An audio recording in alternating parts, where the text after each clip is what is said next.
हम लोग एकत्रित हुए हैं, उसका नाम मुबारक हो। बाइबल कहती है मरण के विषय में, इब्रानी की किताब उसका 9 अध्याय और उसका 27 वचन,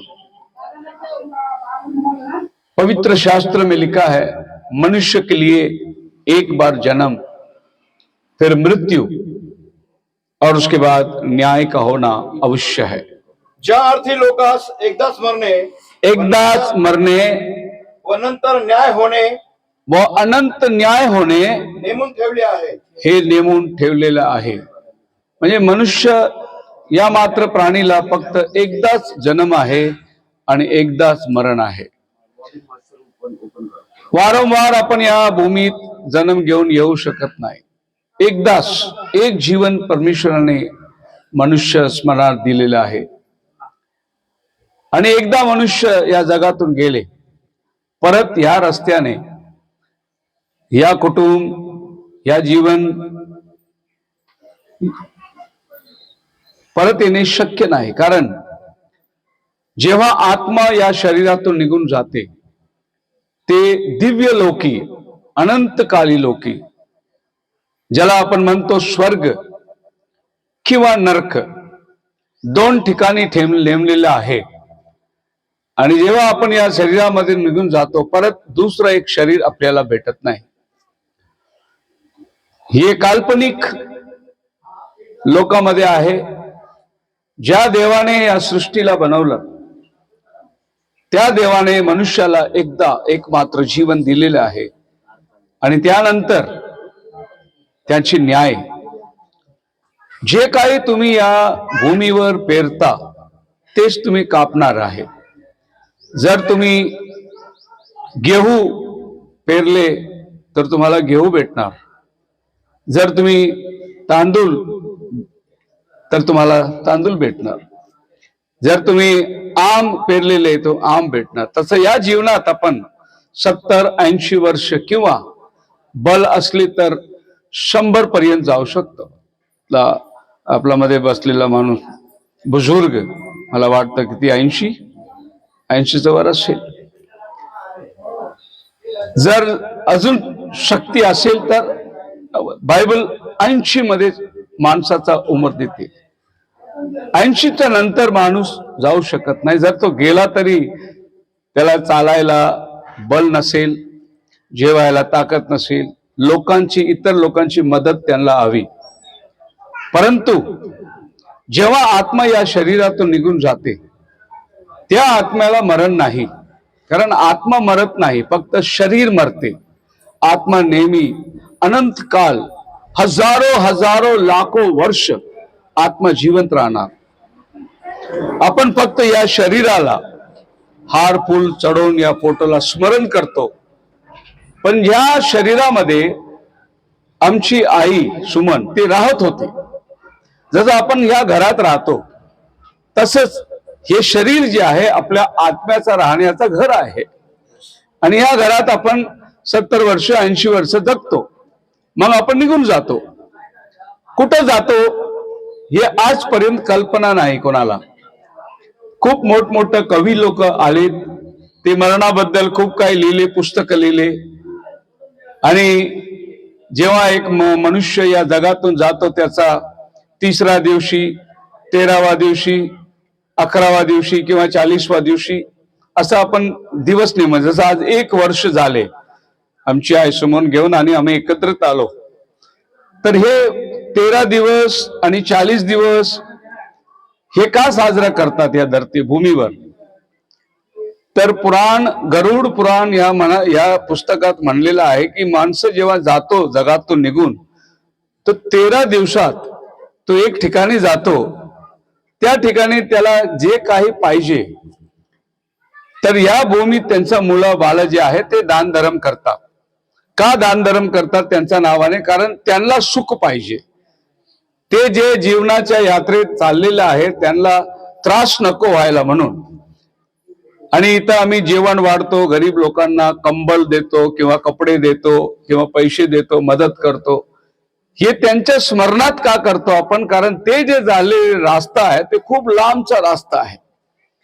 आणि आता 1 वर्ष झाले म्हणजे मनुष्य जात राहतो कुठपर्यंत जाणार ते आपल्याला कल्पना नाही. कारण ते अनंतकालिक आहे. तिकडं वय नाही, तिकडं वर्ष नाही, तिकडं दिवस नाही, तिकडं रडणं नाही, तिकडं मरण नाही, तिकडं आजारी नाही. कारण आत्म्याला काय आजार लागणारच नाही.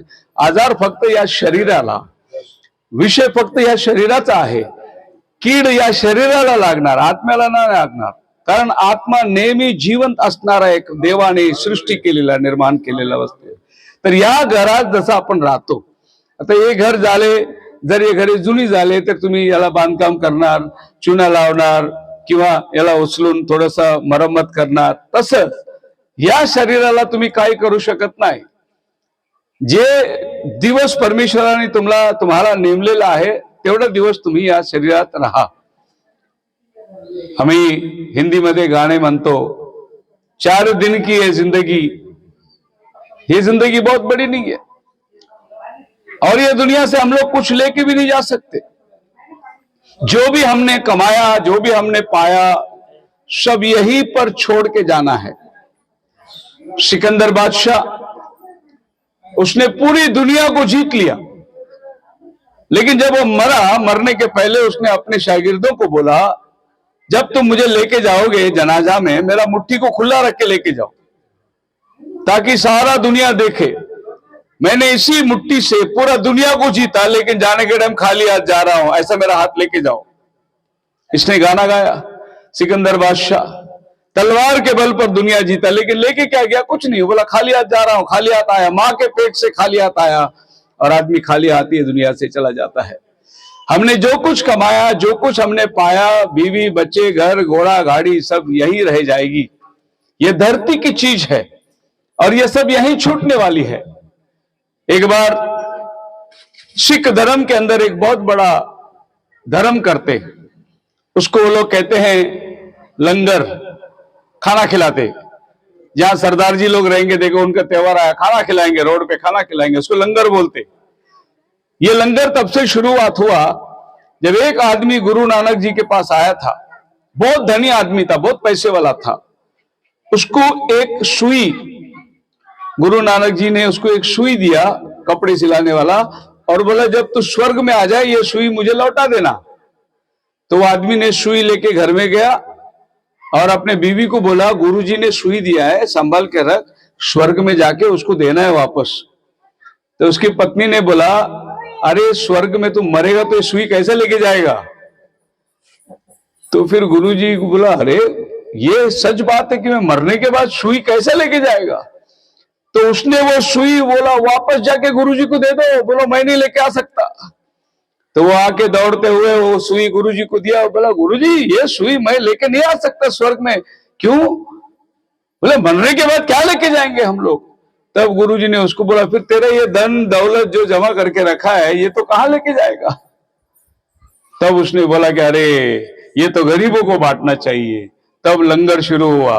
तब गरीब लोगों को, मैं हमेशा पंजाब जाते रहता हूं, वहां अमृतसर में गोल्डन टेम्पल है, स्वर्ण मंदिर, हम लोग कभी कभी उसमें जाते हैं देखने के लिए.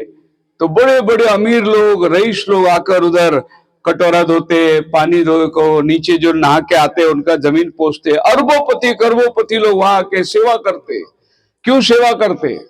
हमारा हिंदुस्तान का बहुत बड़ा प्रेसिडेंट था जेल सिंह, इंदिरा गांधी के टाइम पे. उस जेल सिंह ने स्वर्ण मंदिर के अंदर मिलिट्री भेजा था. जब आतंकवादी लोग आए थे तो सरदार जी लोग बोले, हमारा मंदिर के अंदर तो मिलिट्री क्यों भेजा, तो तुमको बहुत बड़ी सजा भुगतना है. तो जेल सिंह साहब ने बोला क्या करना है?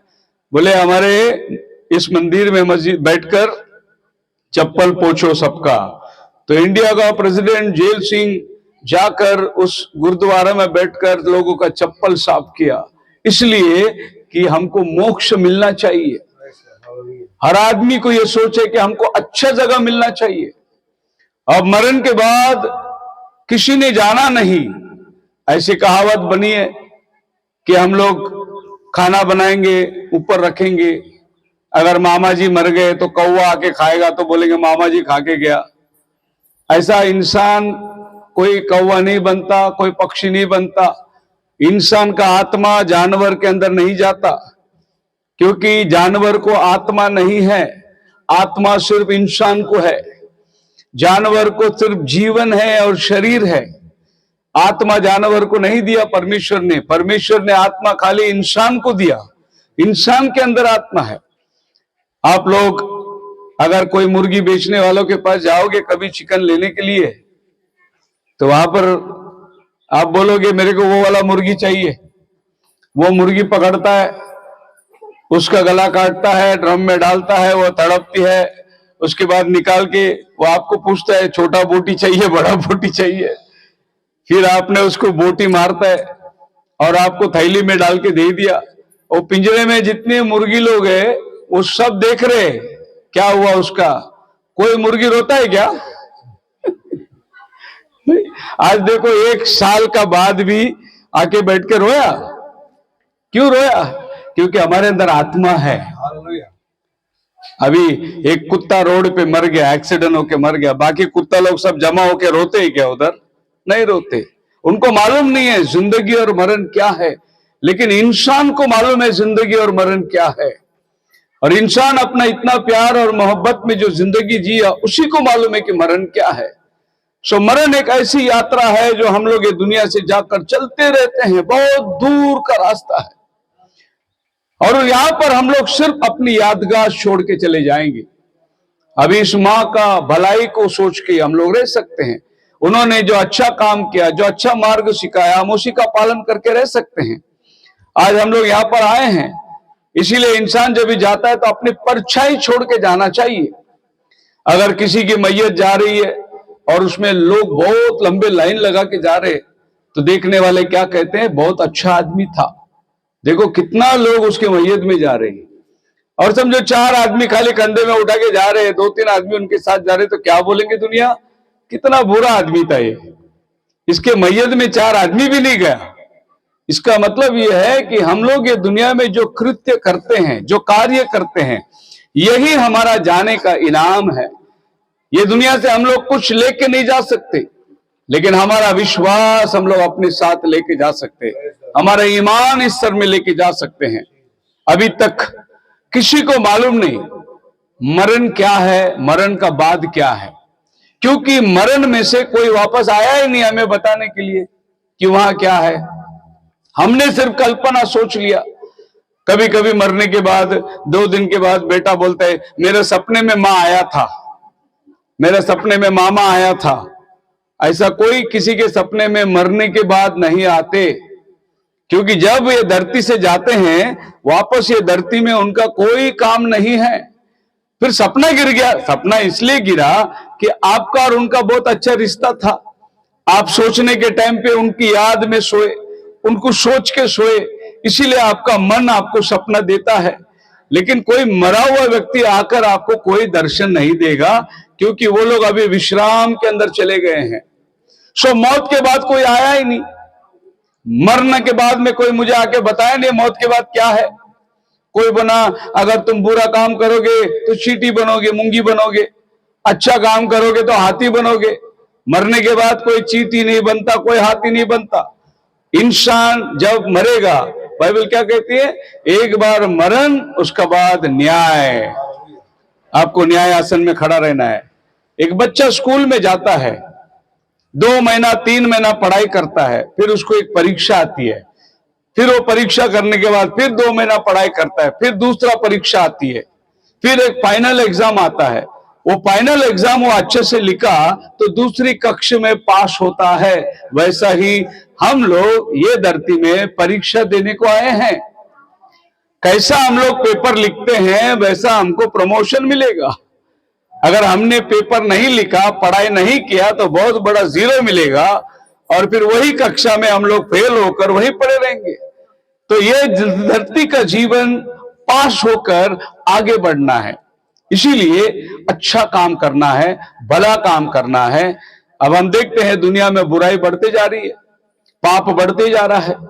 अभी अमेरिका देखो, कैलिफोर्निया पूरा आग से जल गया। इतने बड़े बड़े फिल्म एक्टर्स लोग वहां रहते थे, करोड़ों करोड़ों का बंगला बनाया था, वो लोग इतना इसमें थे कि हमारा बंगला इतना करोड़ का है, हम लोग का बंगला इतना करोड़ का है। एक आग ने पूरा कैलिफोर्निया, लॉस एंजलिस को जला दिया।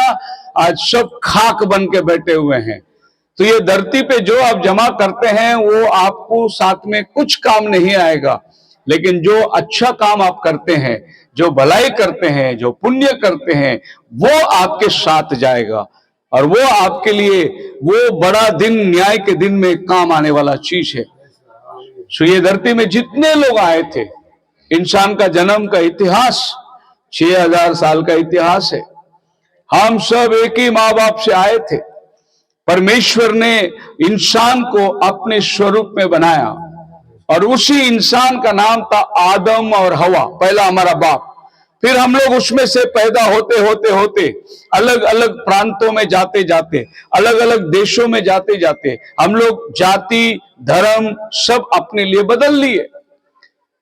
सो जाति हमने बनाया कि ये आदमी हमारा कपड़ा सिलाएगा वो ये जात का, यह आदमी हमारा चप्पल सिलाएगा वो ये जात का, यह आदमी खेती करेगा वो ये जात का। ये जात पात हमने किया। हमने मनुष्य के अंदर ऊंच नीच बनाए, लेकिन परमेश्वर ने तो सिर्फ मनुष्य को बनाया। सब मनुष्य को परमेश्वर ने एक समान बनाया, लेकिन हमने उसके बीच में दीवार खड़ा करके वो अलग है, मैं अलग है। हम लोग अलग अलग भिन्न भिन्न देशों में रह गए। अगर आप बर्फ के देशों में जाओगे तो वहां आदमी गोरा गोरा है सब। अगर आप अफ्रीका देश में जाओगे तो वहां आदमी काला काला है, क्योंकि वहां धूप ज्यादा है, वहां बर्फ है। ऐसे हम लोग जिस जिस मुल्क में जाके बसे वहां का रंग ले लिए, वहां का रूप ले लिए और वहां का स्वभाव ले लिए। लेकिन दुनिया बनाने वाला, सारा दुनिया को बनाने वाला एक ही परमेश्वर है। वो आपको और हमको बचाने के लिए दुनिया में आया। उसका नाम था प्रभु यीशु मसीह। आज ये माँ और ये परिवार जो है बॉम्बे में आए थे, कलीसिया में आए, वहां प्रार्थना करके लिए। हम लोग इनको अच्छे से परिचित है। ये पूना में जब ये हॉस्पिटल में थे, हम लोग इनको बेड दिए, इनके लिए प्रार्थना करे। इनको हम लोगों ने प्रभु यीशु मसीह का नाम का सुसमाचार सुनाया। आज ये सुनीता बहन जो है वो रेगुलर प्रार्थना में आते रहती है। तो वही शुभ समाचार उन्होंने कहा, पास्टर जी हमारे मम्मी का यादगाश है, आप आकर हमारे लिए प्रार्थना करो। हमारे परिवार को ये बात जानना है कि मौत के बाद एक जिंदगी है। ये कभी नहीं सोचना मरने के बाद क्या होता है। मौत के बाद एक जिंदगी है और उस मौत के अंदर आपको सब कुछ याद रहेगा जो आप ये धरती में करते हैं। इसीलिए जाने से पहले आपके पास पता होना जरूरी है। हम लोग सवेरे 5 बजे बॉम्बे से निकले और हमने सिस्टर को बोला हमको पता भेजो, लोकेशन भेजो यहाँ का। हम लोग गाड़ी चला के आ रहे हैं। सो हम लोगों को सवेरे 5 बजे से यहाँ पर आने के लिए 5 घंटा लगा। हम लोग लोकेशन देख के आए। अगर लोकेशन नहीं रहेगा तो हम लोग ये जगह में नहीं पहुंचेंगे। वैसे ही ये दुनिया से जाने के पहले आपका पास में लोकेशन होना चाहिए, आप किधर जाने वाले हैं, नहीं तो आप भटकते रहेंगे। हम लोग को मालूम है एक जगह में आत्मा भटकती है, बोलते वो भूत बंगला है, उसमें कोई फांसी लेके मर गया, उसकी आत्मा भटकती है। क्यों भटकती है? क्योंकि उसका टाइम नहीं हुआ था, उसको लोकेशन मिला नहीं था, इसीलिए वो मर गया। फांसी लेकर, घर में झगड़ा हो गया, कुछ हो गया, फांसी लेके मर गई। अब उसके आत्मा को जगह नहीं है जाने के लिए, इसीलिए वो घर भूत बंगला बन जाता है। आपको मैं रहस्य बताता हूं। आप जान सकते हैं किधर भी रोड में एक्सीडेंट होता है। अभी हम बोलते अरे इधर बार बार एक्सीडेंट होता है, यही जगह में एक्सीडेंट होता है। क्यों वो जगह में एक्सीडेंट होता है? क्योंकि उधर जो पहला एक्सीडेंट हुआ था उसमें जितने लोग मरे थे उनका आत्मा उधर ही रहता है, और जब उनका टाइम आता है, वो मरा हुआ दिन आता है, वो दिन में वो लोग लोगों को प्रकट होते हैं और दूसरा गाड़ी वाला जो आया उसको खड्डे में डाल देते हैं। वो भी मर गया। अभी पहला 4 आदमी मरा था, फिर 2 आदमी मर गया, अभी 6 आत्मा हो गया। और ये 6 आत्मा फिर प्रकट होते हैं, एक और बस को गिरा देते हैं और 50 लोग हो गया। इसीलिए वो जगह में क्या होता है, मरते रहते वहां आत्मा दिखाई देता है, क्योंकि वो आत्मा भटकती है। लेकिन जिनका उद्धार हुआ, जिनका पाप का क्षमा हुआ, जो लोग शांति से ये दुनिया में जाते हैं, उनका आत्मा भटकता नहीं है। उनका आत्मा जाकर विश्राम करता है न्याय के दिन के लिए। सो उस पार की जिंदगी एक जिंदगी है, वो प्रभु यीशु मसीह ने हमें दिया है। आपको मालूम है, ये दुनिया में जितना महात्मा लोग आए, जितना पंडित आए, जितना ऋषि आए, जितने मुनि आए, जितने पैगंबर आए, सब आए, अच्छा काम किए, लेकिन एक दिन वो ये दुनिया से चले गए। अभी उनका कब्र है, उनका स्मरणार्थ है, अब उनका वो जगह है, तीर्थ यात्रा है, लोग जाते हैं वहां, माथा टेकते हैं, फूल हार चढ़ाते हैं, लेकिन ये नहीं सोचते कि हमारा गुरु किधर गया। आज ये सोचना बहुत जरूरी है कि हमारा प्रिय कहां गया है। तो ये धरती के अंदर कोई भी जो आया वो हर एक गया, कोई रहा ही नहीं। जमाने से लोग मरते चले जा रहे हैं, लेकिन कोई रहा नहीं। तो ये दुनिया में सब कब्र बंद है। कोई लोग जला देते हैं, वो राख बन जाता है, लोग मट्टी में गाड़ते हैं, वो कब्र है। अब कितना कब्र है धरती पे। कब्र के नीचे जो शरीर को रखा था वो मांस गल गया और वो हड्डी बन गई है। अभी हम लोग एक बीज जमीन में डालेंगे, वो सड़ जाता है, उसके बाद उसके अंदर से जीवन निकलता है। अगर आम का बीज डाले तो आम का पौधा निकलता है। वैसा ये शरीर के अंदर एक जीवन है, ये व्यर्थ नहीं जाता। इसको आप मिट्टी में डालोगे तो एक दिन झाड़ बनकर निकलेगा, क्योंकि इसके अंदर परमेश्वर का आत्मा है। उसको बोलते हैं परमात्मा। ये हमारे अंदर जो है ये खाली आत्मा है, लेकिन ईश्वर का आत्मा को हम लोग परम आत्मा बोलते। वो इस शरीर के अंदर वास करता है। इसीलिए अगर हम लोग को किसी को पैर लग गया तो हम लोग पैर पड़ते हैं उसका, सॉरी, क्यों पैर पड़ते हैं? क्योंकि ईश्वर इसके अंदर रहता है।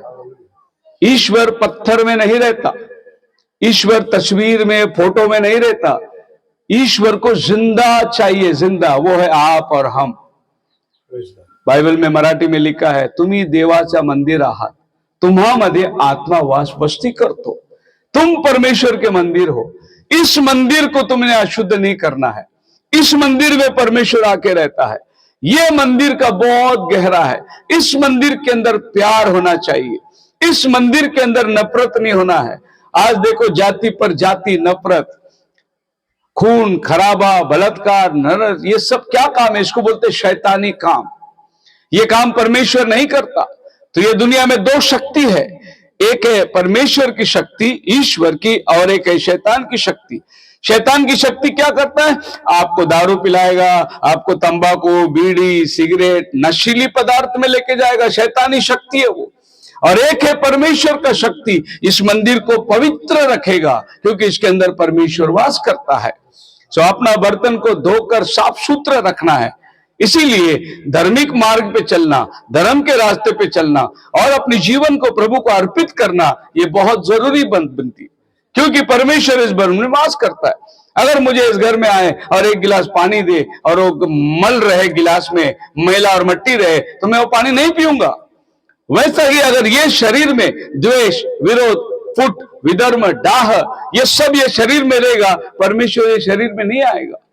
इसीलिए ये शरीर को शुद्ध करना है, ये शरीर को पवित्र करना है, और जाने के पहले हमारे पास पता होना चाहिए मैं किधर जाने वाला हूं।